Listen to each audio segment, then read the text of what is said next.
All right, today we're tackling the incredible story of Ohio. And let me tell you, it's so much more than just another state. This is the story of America's crossroads, a place that's been right at the heart of the nation's growth, its conflicts, and its biggest innovations, literally from day one all the way to right now. So, here's what we've got on tap. We're going to start with the first Ohioans, then dive into the struggle for the frontier. We'll see how it became a free state, an industrial powerhouse, a mother of presidents, and finally, what Ohio looks like in the modern age. Let's get into it. You know, to really get Ohio's whole crossroads identity, you have to go back way, way back. I'm talking thousands of years before any Europeans showed up. This land, it was already a bustling center of civilization, a hub for trade and culture that connected the entire continent. All right, Chapter 1. The First Ohioans, a land of ancient highways. And look, we're not talking about just a few scattered tribes here. These were incredibly sophisticated societies that built these massive earthworks, some of which are so complex they honestly blow our minds even today. I mean, just look at this timeline. The depth of history is just, wow, this wasn't a flash in the pan. We're talking about one complex culture after another. The Adena, then the Hopewell, then the Fort Ancient, flourishing for nearly 2,000 years, right here in the Ohio Valley, each one building on the last. And this is where that whole crossroads idea really clicks into place. Archaeologists digging in Ohio mounds found, well, look at this list. Obsidian from all the way out in Yellowstone, copper from the Great Lakes, shark teeth from the Gulf of Mexico. Just think about that for a second. This is cold, hard proof of a massive, continent-wide trade network. And guess what was right in the middle of it all? The Ohio Valley. Okay, so now we're jumping forward to the 17th and 18th centuries, to a contested frontier, the struggle for the Ohio country. This valuable piece of real estate becomes a total flashpoint. Why? Because it was the key link between the Great Lakes and the Mississippi. It was a prize that empires wanted and that its native peoples were ready to defend to the death. And boy, did things get complicated fast. Suddenly, you have four major players on a collision course, all wanting the same piece of land. You've got the native confederacies, the Shawnee, the Miami fighting for their homes. You've got the French trying to control the fur trade. The British are looking to expand their empire. And then you've got American settlers, just pouring over the mountains looking for land. It was a recipe for disaster, a total pressure cooker. Now, this quote is actually from a later Ohio governor, but it just perfectly nails the mindset of the native peoples during this whole period. They saw this land as their sovereign nation. They weren't just sitting back and letting things happen to them. No way. They were forming powerful confederacies to fight back and control their own destiny against these incredible pressures. And we're not talking about a few small fights here and there. This was a full century of nonstop, brutal war. You had the Beaver Wars, which completely redrew the map of who lived where. Then the French and Indian War, which was basically a world war that kicked off right here in the Ohio Valley.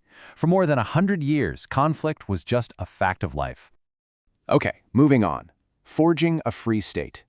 After the Revolution, the brand new United States gets control of all this land. And they have a massive question to answer. What do we do with it? What will this place be? And the decision they made, well, it would change everything and pretty much set the stage for the Civil War. And here it is, the Northwest Ordinance of 1787. This is the key. Before Ohio was even a twinkle in anyone's eye as a state, this law did something huge. It banned slavery, period. It established this entire new territory as free soil, and in doing so, it drew a hard line, the Ohio River, that would separate the free North from the slaveholding South. So what happens next? You get two totally different American cultures pouring into Ohio, almost like two streams meeting in a river. First, from the north, you have settlers coming from New England and New York. These folks, often called Yankees, set up towns, believed strongly in public schools, and were very much against slavery. But then, from the other direction, you had people coming across the Ohio River from Virginia and Kentucky. They settled the southern part of the state and brought a very different way of life, more rural, more agrarian. And even though slavery was illegal in Ohio, a lot of them were sympathetic to the pro-slavery cause. So what you get is this permanent cultural and political divide running right through the state. Ohio basically became a mini version of the entire divided country. So you have this crossroads of people and ideas. What happens when you mix it all together? Well, Ohio becomes an absolute industrial powerhouse. We're talking 19th and early 20th centuries now. And Ohio wasn't just part of the Industrial Revolution. It was one of the main engines driving the whole thing. And you can almost see it happen in 4 clear steps, like a recipe for building an empire. First, you build the canals. Connect Lake Erie to the Ohio River, and suddenly you have a water highway to the rest of the world. Step 2, lay the railroads, a massive network. Step 3, use that infrastructure to tap into all the natural resources, coal, iron, oil. And the final result? Ohio becomes the workshop of the world, a global leader in steel, rubber, you name it. And the amount of pure innovation that came out of this period, it's just nuts. Check this out. You've got Rockefeller starting Standard Oil in Cleveland and changing the world's energy. You've got the entire rubber industry being born in Akron. Oh, and just the Wright brothers inventing the airplane in a Dayton bike shop. Seriously, it's not an exaggeration at all to call Ohio the Silicon Valley of its time. Okay, so remember that mix of northern and southern culture we talked about? Well, it didn't just create friction. It also turned Ohio into the ultimate political battleground, making it the mother of presidents. A whopping 7 U.S. presidents came from Ohio. That's why they call it the mother of presidents. So why? Why Ohio? Well, because the state was America in miniature. Every single argument the country was having, industry versus farming, tariffs, money, it was all happening right there. The thinking was, if you could figure out how to win in Ohio, you had the magic formula to win the entire country. But then we get to the modern age, and things change. In the back half of the 20th century, that mighty industrial engine starts to slow down, to rust. Heavy manufacturing goes into decline, and Ohio faces this huge identity crisis. It had to figure out how to reinvent itself all over again. And this slide really just lays it all out, doesn't it? The then versus the now. An economy that was all about steel, rubber, and heavy machines has had to pivot to something completely new and diverse. People are talking about the Rust Belt turning into the Brain Belt, and it's all about industries built on knowledge and tech. And that crossroads idea, it's coming right back around.